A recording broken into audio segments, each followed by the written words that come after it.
നമ്മൾ P block എലമെൻസിൽ പഠിച്ചിട്ടുണ്ട്. ഒരു ഗ്രൂപ്പിൽ താഴോട്ട് വരുന്തോറും അതിൻ്റെ ലോവർ ഓക്സിഡേഷൻ സ്റ്റേറ്റിൻ്റെ സ്റ്റെബിലിറ്റി കൂടിക്കൊണ്ട് വരും. അതായത് ഇപ്പോൾ ബോറോൺ ഫാമിലി ആണെങ്കിൽ ഓക്സിഡേഷൻ നമ്പർ +3 ആണ് ശരിക്കും, പക്ഷേ +1 ഉണ്ട്. അതിനെ ഇനേർട്ട് പെയർ എഫക്റ്റ് എന്ന് പറയും അല്ലേ, ഇനേർട്ട് പെയർ എഫക്റ്റ്. ആ +1ൻ്റെ സ്റ്റെബിലിറ്റി താഴോട്ട് വരുന്തോറും എന്ത് ചെയ്യും, കൂടിക്കൊണ്ട് വരും, +3യുടെ കുറഞ്ഞുകൊണ്ട് വരും. എന്നാൽ ഡി ബ്ലോക്ക് എലമെൻസിൽ അതിൻ്റെ റിവേഴ്സ് എഫക്റ്റാണ്.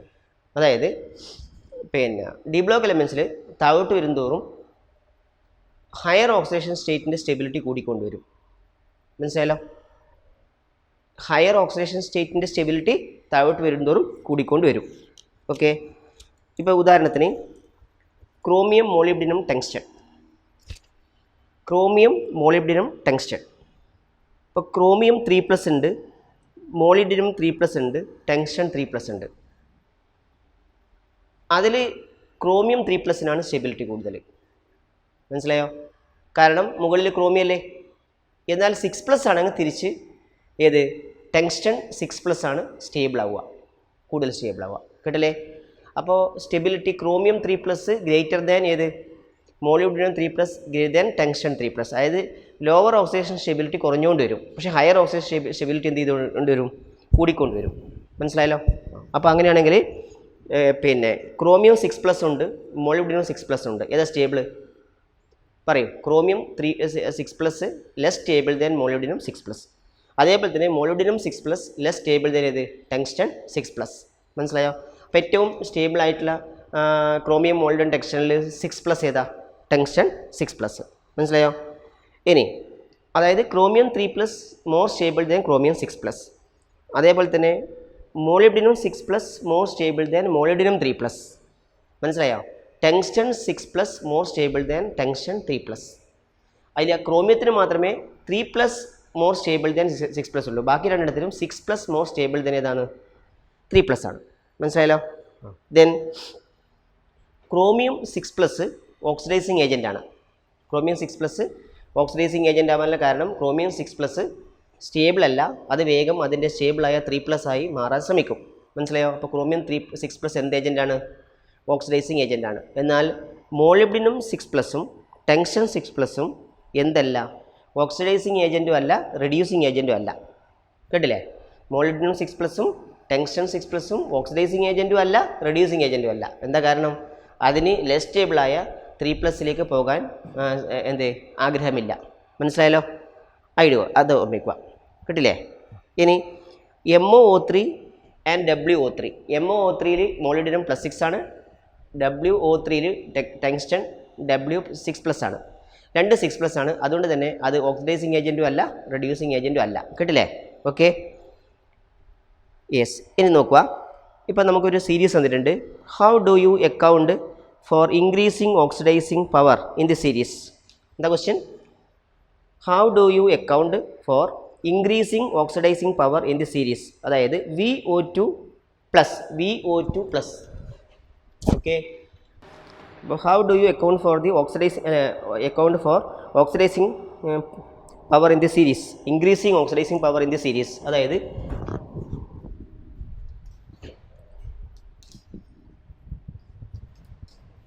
നോക്കെല്ലാവരും, VO2 മുകളിൽ പ്ലസ് ലെസ് ദാൻ Cr2O7 വരെ. സിആറിന് എവിടെയുള്ളൂ? Cr2O7 2-. കറക്റ്റ് ചെയ്യണേ. സിആറിന് എവിടെയുള്ളൂ? ഇപ്പോൾ Cr2O7 2-, MnO4-. ഇതാണ് ഓർഡർ. അപ്പോൾ ഇതെങ്ങനെ അക്കൗണ്ട് ചെയ്യുന്നത് വെച്ച് കഴിഞ്ഞാൽ, വനേഡിയം, ക്രോമിയം, മോളിബ്ഡിനം അത് ഏത് ഡൗൺ ദി ഗ്രൂപ്പ് അല്ലല്ലേ, അക്രോസ് ദി സീരീസ് അല്ലേ? അക്രോസ് ദി സീരീസിൽ നേരെ റിവേഴ്സ് എഫക്റ്റ് ആണ്. ഹയർ ഓക്സിഡേഷൻ സ്റ്റേറ്റിൻ്റെ സ്റ്റെബിലിറ്റി കുറഞ്ഞുകൊണ്ട് വരും. കിട്ടുമോ? ഹയർ ഓക്സിഡേഷൻ സ്റ്റേറ്റിൻ്റെ സ്റ്റെബിലിറ്റി കുറഞ്ഞുകൊണ്ട് വരും. മനസ്സിലായോ? അപ്പോൾ ഹയർ ഓക്സിഡേഷൻ സ്റ്റേറ്റിൽ വനേഡിയത്തിന് എത്ര സ്റ്റെബിലിറ്റി ഉണ്ടോ അത്ര ആർക്കില്ല, ക്രോമിയത്തിനില്ല. ക്രോമിയത്തിന് എത്ര സ്റ്റെബിലിറ്റി ഉണ്ടോ അത്ര ആർക്കില്ല, മാംഗനീസിനില്ല.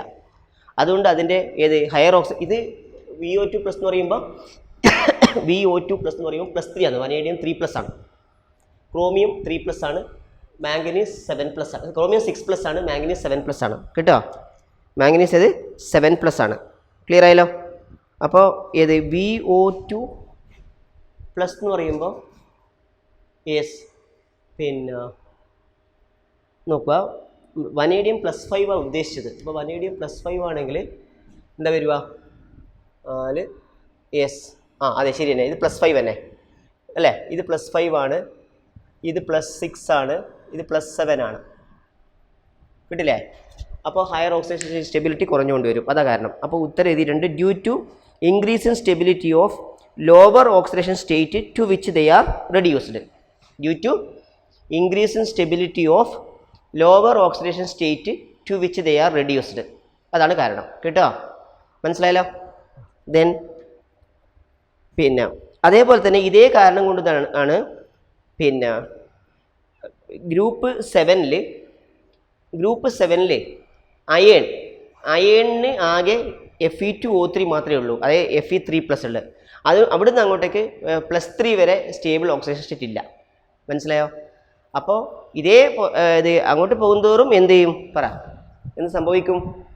പിന്നെ ഗ്രൂപ്പ് 7 എന്ന് പറഞ്ഞാൽ മിഡിൽ കഴിഞ്ഞു, അവിടുന്ന് അങ്ങോട്ടേക്ക് ഹയർ ഓക്സിഡേഷൻ സ്റ്റേറ്റ് സ്റ്റേബിളേ അല്ല. ആകെ അറിയുന്ന ഒരേ ഒരു ഇത് കോമ്പൗണ്ട് ഏതാണ്? Fe2O3 ആണ് +3. അതിനുശേഷം ഹയർ ഓക്സിഡേഷൻ സ്റ്റേറ്റുള്ള കോമ്പൗണ്ട് ഇല്ല. മനസ്സിലായില്ലേ? അപ്പോൾ നോക്കുക, due to the increase in stability of the lower oxidation state to which they are reduced beyond group 7 no other higher oxidising state, oxidised state ആയിരിക്കും, no other oxidation state, no other oxidising state മാറ്റിയിട്ട് oxidation state ആക്കുക. Oxidation state except Fe2O3 are known, except Fe2O3 are known. അതായത് group 7 iron Fe2O3 എന്ന ഒരു compound +3 oxidation സ്റ്റേറ്റിൽ കാണിക്കുന്നുണ്ട്. അത് അവിടുന്ന് അങ്ങോട്ടേക്ക് ഗ്രൂപ്പ് 7 ശേഷം ഒരു എലമെൻറ്റും പിന്നെ ഹയർ ഓക്സിഡേഷൻ സ്റ്റേറ്റ് കാണിക്കണില്ല. മനസ്സിലായോ? അതിന് കാരണം അതിൻ്റെ ലോവർ ഓക്സിഡേഷൻ സ്റ്റേറ്റാണ് സ്റ്റേബിൾ. അതുകൊണ്ട് അത് ഹയർ ഓക്സിഡേഷൻ സ്റ്റേറ്റിൽ ഉണ്ടെങ്കിൽ ഉടനെ തന്നെ അത് ലോവർ ഓക്സിഡേഷൻ സ്റ്റേറ്റിലേക്ക് പോകും. മനസ്സിലായല്ലോ? ഓക്കെ.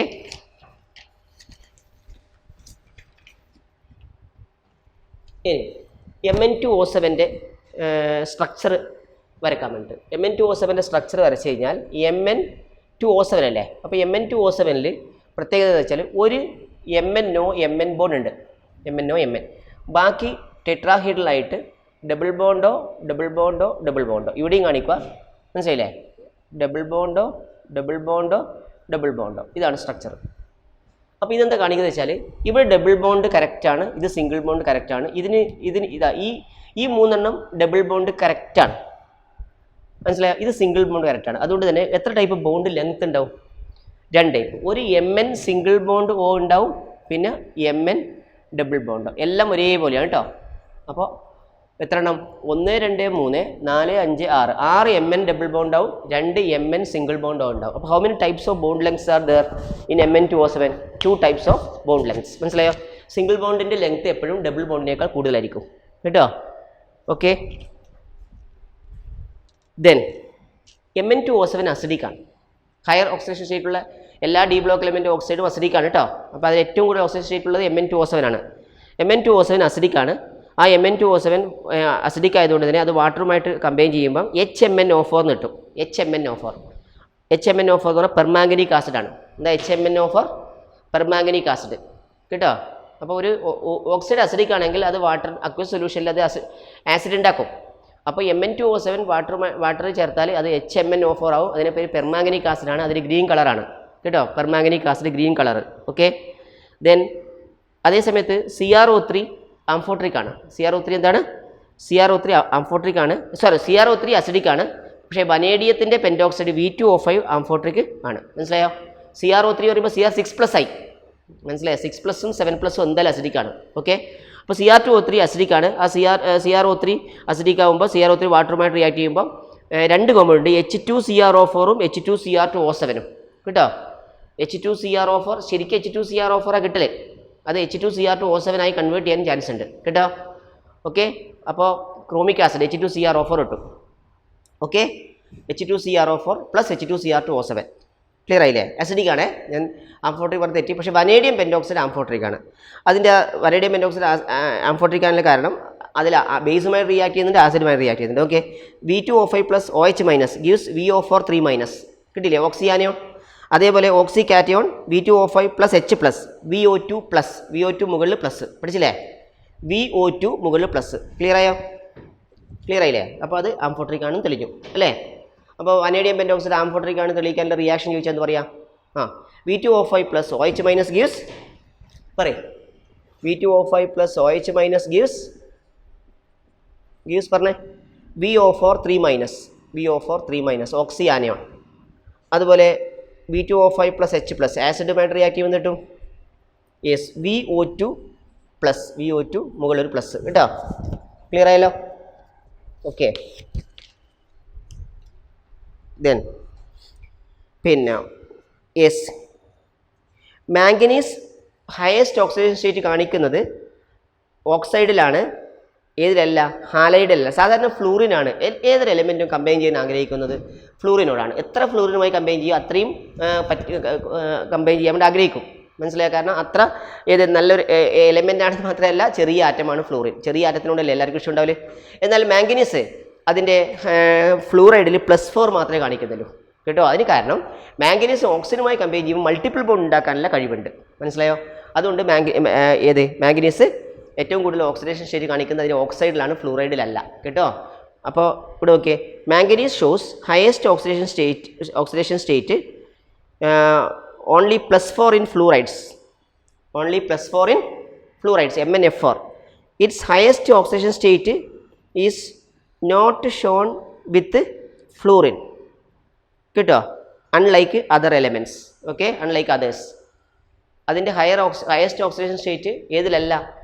പിന്നെ ഫ്ലൂറൈഡിലല്ല, പക്ഷേ ഓക്സൈഡിലാണ്. ഞാൻ പറഞ്ഞില്ലേ, due to its ability to multiple bond formation. കേട്ടോ? With oxygen.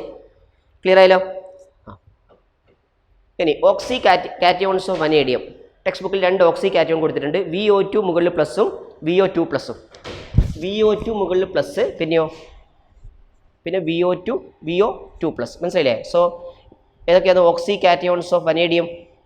Oxy cations of vanadium VO2 മുകളിൽ പ്ലസ്, പിന്നെ VO അതിന് മുകളിൽ 2 പ്ലസ്. പഠിച്ചില്ലേ? VO2 plus. ഓക്കെ. ഇനി ഹാലൈഡിൽ ഏറ്റവും കൂടുതൽ ഓക്സിഡേഷൻ സ്റ്റേറ്റുള്ള ഹാലൈഡ് CrF6 ആണ്. CrF6. കേട്ടോ? ഹാലൈഡിൽ ഏറ്റവും കൂടുതൽ ഓക്സിഡേഷൻ സ്റ്റേറ്റ് കാണിക്കുന്നത് ക്രോമിയം ആണ്. അത് +6 ആണ്. അതിൻ്റെ ഫ്ലൂറൈഡ് ആണ് CrF6. പഠിച്ചില്ലേ? CrF6. പിന്നെ പെൻറ്റാഹാലൈഡ് വനേഡിയാണ്, VF5 ആണ് കാണിക്കുന്നത്. കേട്ടോന്നേ? VF5 vanadium. കേട്ടോ? ഓക്കെ. ദെൻ ടെട്രാഹാലൈഡിൽ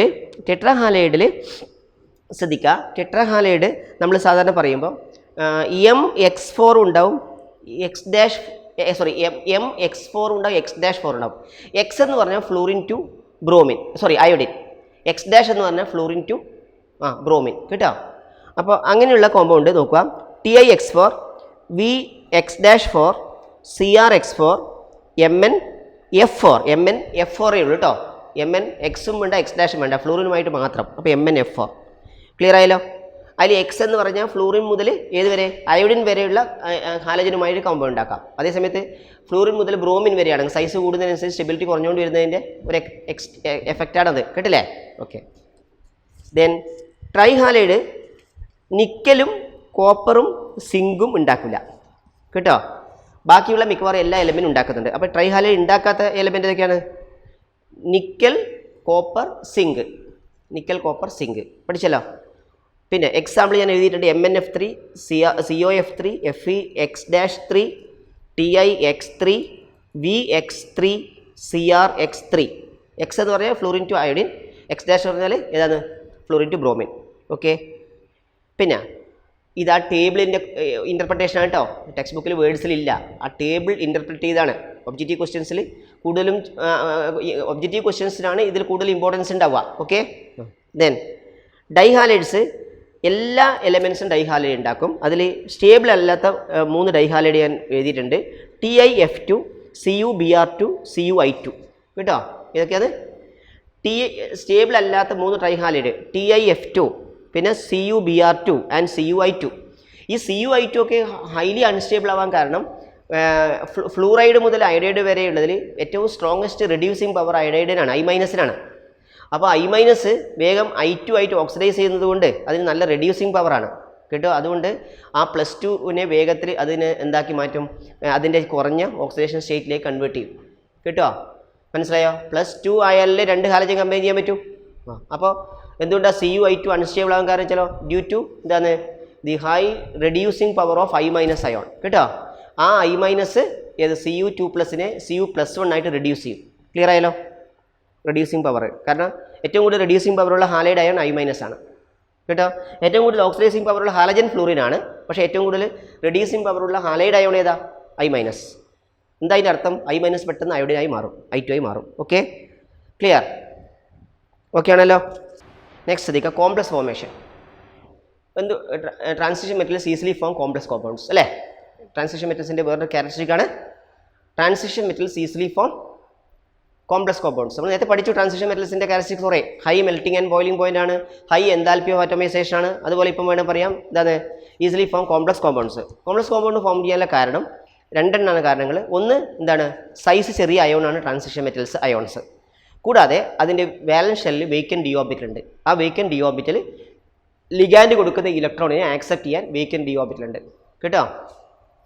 സൈസ് കുറയും തോറും കോംപ്ലക്സിൻ്റെ സ്റ്റെബിലിറ്റി കൂടിക്കൊണ്ട് വരും.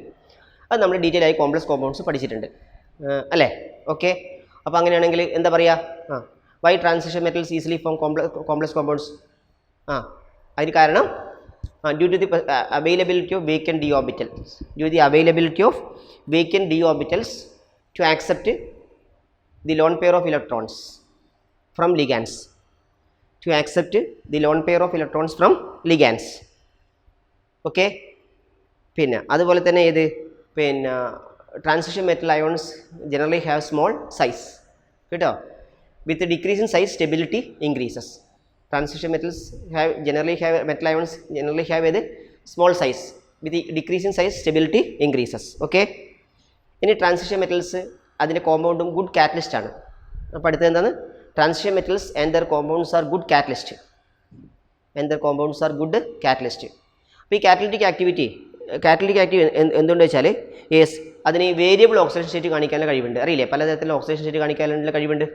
അതുപോലെ തന്നെ അതിന് നമ്മൾ കൈനറ്റിക്സിൽ പഠിച്ചിട്ടേ എന്താണ്, കുറഞ്ഞ ആക്ടിവേഷൻ എനർജിയുള്ള ഇൻ്റർമീഡിയറ്റ് കോമ്പൗണ്ട് ഉണ്ടാക്കാനുള്ള കഴിവുണ്ട്. ആ ഇൻ്റർമീഡിയറ്റ് കോമ്പൗണ്ടാണ് പിന്നെ പ്രോഡക്റ്റായി മാറുന്നത് അല്ലേ? അപ്പോൾ രണ്ട് റീസൺ, ഒന്ന് ability to exhibit variable oxidation state കേട്ടോ. Okay, catalytic activities due to ഒന്ന് ability to exhibit variable oxidation state, രണ്ട് ability to form intermediate compounds of lower activation energy. എന്താണ് ability to form intermediate compounds of lower activation energy. Okay, ഇനി അവിടെ അതിന് ശേഷം ഒരു side heading അവിടെ വിട്ടുപോയിട്ടുണ്ട്, ഫോർമേഷൻ ഓഫ് ഇൻ്റർസ്റ്റീഷ്യൽ കോമ്പൗണ്ട്സ്. ഒന്ന് സൈഡ് ഹെഡിങ് എഴുതിയേ, ഫോർമേഷൻ ഓഫ് ഇൻ്റർസ്റ്റീഷ്യൽ കോമ്പൗണ്ട്സ് എഴുതിയില്ലേ, ഫോർമേഷൻ ഓഫ് ഇൻ്റർസ്റ്റീഷ്യൽ കോമ്പൗണ്ട്സ്. എന്തുകൊണ്ടാണ് transition metals interstitial compound form ചെയ്യുന്നത്, അല്ലെങ്കിൽ എന്താ ഇൻ്റർസ്റ്റീഷ്യൽ കോമ്പൗണ്ട്സ്? അത് സെൻറ്റൻസ് അവിടെ എഴുതിയിട്ടുണ്ട്, വായിച്ചാൽ മതി. എന്താ interstitial compounds? Interstitial compounds are compounds formed with hydrogen, carbon, nitrogen, bromine etcetera അല്ലേ? Compounds formed by d block elements with, what are interstitial compounds? Compounds formed by d block elements with hydrogen, carbon, nitrogen, bromine etc. Okay, ഇനി പിന്നെ അതിൻ്റെ പ്രധാനപ്പെട്ടത് ഇത് non stoichiometric ആണ്. ഇതിൽ എഴുതിയപ്പോൾ no stoichiometric എന്നാണ് കാണുന്നത് അല്ലേ? അത് നോൺ എന്നാക്കി, NON. ഒന്നാമത്തെ പോയിന്റ് എന്താണ്, കോമ്പൗണ്ട്സ് ആർ നോൺ സ്റ്റോഷിയോമെട്രിക്. രണ്ട്, നോ സ്പെസിഫിക് ഓക്സിഡേഷൻ സ്റ്റേറ്റ്, ഒരു പ്രത്യേക ഓക്സിഡേഷൻ സ്റ്റേറ്റ് ഇല്ല, നോ സ്പെസിഫിക് ഓക്സിഡേഷൻ സ്റ്റേറ്റ്. മൂന്ന്, melting points higher than that of pure metals. അതായത് ഒരു മെറ്റൽ ഈ ഇൻ്റർസ്റ്റീഷ്യൽ കോമ്പൗണ്ട് ഉണ്ടാക്കിയാൽ ആ ഇൻ്റർസ്റ്റീഷ്യൽ കോമ്പൗണ്ടിൻ്റെ മെൽറ്റിംഗ് പോയിൻറ്റ് മെറ്റൽസിനേക്കാൾ കൂടുതലാണ്. Okay, melting point higher than that of pure metals. ഇനി very hard and some borides approach diamond in hardness. Very hard, ഈ ട്രാൻസിഷൻ മെറ്റൽ ഉണ്ടാക്കുന്ന ചില ബോറൈഡ് ഏത് ഡയമണ്ടിൻ്റെ ഹാർഡ്നെസ് കാണിക്കുന്നുണ്ട്. ഓക്കെ, അതുപോലെ തന്നെ റീറ്റെയിൻ മെറ്റാലിക് കണ്ടക്ടിവിറ്റി, കാരണം ഇത് മെറ്റൽസ് ആണല്ലോ, ഡി ബ്ലോക്ക് എലമെൻറ്റ്സ് എന്ന് പറഞ്ഞാൽ മെറ്റൽസ് ആണ്. അത് മെറ്റാലിക് കണ്ടക്ടിവിറ്റി റീറ്റെയിൻ ചെയ്യും, ഇത് ഫോം ചെയ്യും, ഇൻഡസ്ട്രിയൽ കോമ്പൗണ്ട് ഫോം ചെയ്താലും കേട്ടോ. Retain metallic conductivity. അതുപോലെ കെമിക്കലി ഇനേർട്ടാണ്, കെമിക്കലി ഇനേർട്ട്. അപ്പോൾ പോയിന്റ്സ് ഒന്ന് പഠിക്കണം. ഓക്കെ. ഇനി അലോയ് ഫോർമേഷൻ. അലോയ്സ് എന്ന് പറഞ്ഞാൽ നമുക്കറിയാലോ. അപ്പോൾ ഈ അലോയ്സ് ട്രാൻസിഷൻ മെറ്റൽസ് അല്ലേ കൂടുതൽ ഉണ്ടാക്കുന്നത്. അതിന് കാരണം വെച്ചാൽ ഈ ട്രാൻസിഷൻ മെറ്റൽസിൻ്റെ സൈസ് ഏതാണ്ട് ഒരേപോലെയാണ്. എന്താ, ഇപ്പോൾ ഇതാണ് ഒരു പിന്നെ ട്രാൻസിഷൻ മെറ്റൽ എങ്കിൽ ആ ട്രാൻസിഷൻ മെറ്റൽ നമ്മൾ സോളിഡ് സ്റ്റേറ്റ് പഠിച്ചതാണ്. ഇതാണ് ട്രാൻസിഷൻ മെറ്റൽ എങ്കിൽ അത് അലോയ് ഫോം ചെയ്യുമ്പം വേറൊരു പിന്നെ ട്രാൻസിഷൻ മെറ്റൽ ഇവിടെ വന്ന് നിൽക്കണം. അപ്പോൾ ഈ ട്രാൻസിഷൻ മെറ്റൽ ഇവിടെ വന്ന് നിൽക്കണമെന്നുണ്ടെങ്കിൽ എന്ത് ചെയ്യണം, ഇതാ മാറ്റിയത്, ഇതിന് പകരം ഇതിനാദ്യം മെൽറ്റ് ചെയ്യും. മെൽറ്റ് ചെയ്തിട്ട് രണ്ടാമത്തെ മെറ്റൽ അതിലേക്ക് ചേർക്കും. രണ്ടാമത്തെ മെറ്റൽ ചേർക്കുമ്പോൾ ആ മെറ്റൽ ഇതിനിടയിൽ പോയി നിൽക്കണമെങ്കിൽ ഇതിൻ്റെ സൈസ് ഏകദേശം അതേപോലെ ആയിരിക്കണ്ടേ. അതിനേക്കാൾ ചെറുതാണെങ്കിൽ ആ ലാറ്റൈസിന് അത്ര സ്റ്റെബിലിറ്റി ഉണ്ടാവില്ല. അതിനേക്കാൾ വലുതാണെങ്കിൽ അവിടെ പാക്ക് ചെയ്യാൻ പറ്റില്ല. മനസ്സിലായോ? അപ്പോൾ മിക്കവാറും എല്ലാ ട്രാൻസിഷൻ മെറ്റൽസും സൈസ് നമ്മൾ കുറയുന്നു, അല്ലെങ്കിൽ പിന്നെ ഒരുപോലെ നിൽക്കുന്നു, പിന്നെ കൂടുന്നു എന്നൊക്കെ പറയില്ലേ നമ്മൾ. പക്ഷേ അങ്ങനെ ഉണ്ടെങ്കിലും ട്രാൻസിഷൻ മെറ്റൽസ് ഏകദേശം ഒരേ സൈസാണ്. മനസ്സിലായോ? അപ്പോൾ ആ കമ്പാരബിൾ സൈസ് ആയതുകൊണ്ട് ഒരു മെറ്റലിനെ മാറ്റിയിട്ട് മറ്റേ മെറ്റലിനെ അതിൻ്റെ ലാറ്റൈസിൽ പോയി നിൽക്കാൻ പറ്റും. അതുകൊണ്ടാണ് ട്രാൻസിഷൻ മെറ്റൽസ് എളുപ്പത്തിൽ എന്ത് ഫോം ചെയ്യുന്നത്, അലോയ്സ് ഫോം ചെയ്യുന്നത്. അപ്പോൾ ഞാൻ അത് വായിച്ചു തരാം. നോക്കിയേ, എന്താണ് due to comparable atomic size. എന്താണ് due to comparable atomic size one metal can be easily replaced by other metal. അല്ലേ, one metal can be easily replaced by other metals in their solid solution. solid solution എന്ന് പറഞ്ഞാൽ ഒന്ന് melt ചെയ്യും, എന്നിട്ട് melt ചെയ്തതിന് ശേഷം മറ്റേ മെറ്റലും melt ചെയ്യും, എന്നിട്ട് ആ രണ്ട് മെറ്റലും കൂടെ അതിൻ്റെ കറക്റ്റ് പ്രപ്പോർഷനിൽ മിക്സ് ആക്കും. അപ്പോൾ ഒരു മെറ്റൽ മാറിയിട്ട് മറ്റേ മെറ്റൽ അവിടെ നിൽക്കണമെങ്കിൽ അതിൻ്റെ സൈസ് ഏതാണ്ട് ഒരേപോലെ ആയിരിക്കണം. കേട്ടില്ലേ? ഓക്കെ. യെസ്. ഇനി നമ്മൾ നേരത്തെ E0M2+M ഡിസ്കസ് ചെയ്തിട്ടുണ്ട്. അതിൽ പെട്ടൊരു ക്വസ്റ്റ്യനാണ്, ഇൻടെക്സ് ക്വസ്റ്റ്യനാണ്. E0M2+M വനേഡിയത്തിന് -1.18 വോൾട്ടാണ്, ക്രോമിയത്തിന് -0.91 വോൾട്ട്, മാംഗനീസിന് -1.18 വോൾട്ട്, അയണിന് -0.44 വോൾട്ട്, കൊബാൾട്ടിന് -0.28 വോൾട്ട്, നിക്കല് -0.25 വോൾട്ട്, കോപ്പറിന് +0.34 വോൾട്ട്. ഇതിൽ ഇറഗുലാരിറ്റി ഉള്ളത്, കാര്യമായിട്ട് ഇറഗുലാരിറ്റി മാംഗനീസിനാണ്. വേണമെങ്കിൽ വനേഡിയത്തിൽ നിന്ന് മാംഗനീസ് ഒഴികെ ബാക്കിയുള്ള എല്ലാം നോക്കുമ്പോഴും മൈനസ് വാല്യൂ കുറഞ്ഞുകൊണ്ട് വന്ന് അവസാനം കോപ്പറിന് പ്ലസ് ആവുന്നു. പക്ഷേ മാംഗനീസിന് മാത്രം അതിനിടയിൽ -1.18 ഉണ്ട്. ഈ അബ്നോർമൽ വാല്യൂസ് എന്തുകൊണ്ടാണ് ഉണ്ടാവുമെന്ന് നേരത്തെ പറഞ്ഞിട്ടുണ്ട്. അതിൻ്റെ first ionisation enthalpy plus second ionisation enthalpy, ഈ വാല്യൂ ഹൈ ആയതുകൊണ്ട് ആണ് അതുപോലെ തന്നെ അതിൻ്റെ എൻതാൽപ്പി ഓഫ് ആറ്റമൈസേഷൻ, ഇവിടെ സബ്ലിമേഷൻ എന്നാണ് പറഞ്ഞത് കേട്ടോ. സബ്ലിമേഷൻ എൻതാൽപ്പി ആറ്റമൈസേഷൻ കുറവാണ്, കാരണം അൺപെയ്ഡ് ഇലക്ട്രോൺ ഉണ്ടായിട്ടും അതിന് മെറ്റാലിക് ബോണ്ടിങ് സ്ട്രോങ് അല്ലേ, കാരണം സ്റ്റേബിൾ ആയതുകൊണ്ട്. അപ്പോൾ അതാണ് കാരണം.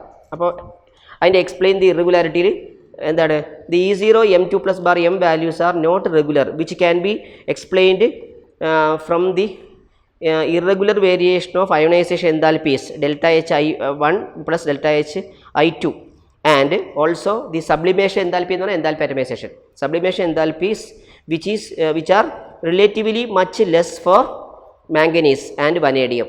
Okay, manganese and vanadium clear ആയല്ലോ. പിന്നെ മറ്റേത് നമ്മൾ ഡിസ്കസ് ചെയ്ത ക്വസ്റ്റ്യൻ ആണ്. ഓക്കെ. ഇനി അൺപെയ്ഡ് ഇലക്ട്രോണിൻ്റെ എണ്ണം കിട്ടിക്കഴിഞ്ഞാൽ magnetic moment കണ്ടുപിടിച്ചൂടെ.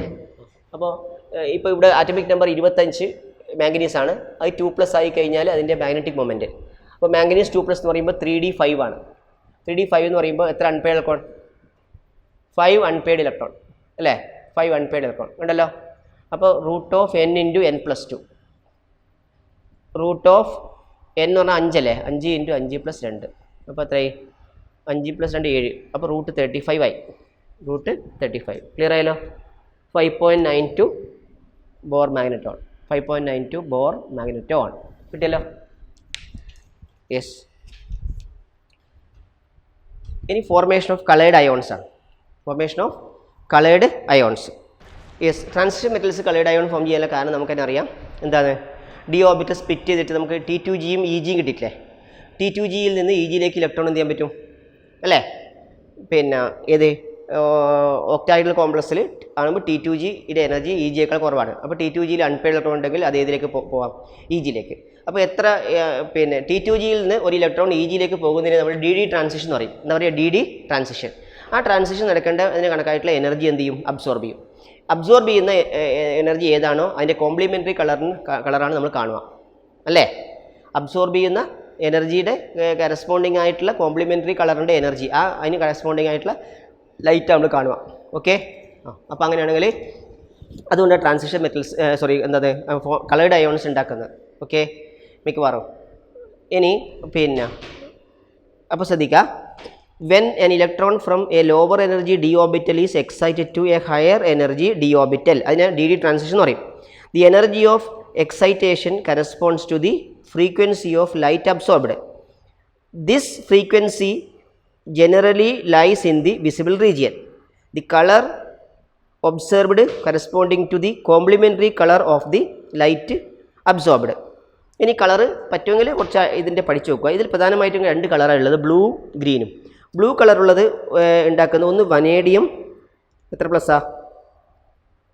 Vanadium 5+ blue colour. പിന്നെ ഉണ്ടാക്കുന്നത് ബ്ലൂ കളർ ഉണ്ടാക്കുന്നത് ഏതാണ്? യെസ്, ബ്ലൂ കളർ ഉണ്ടാക്കുന്നത്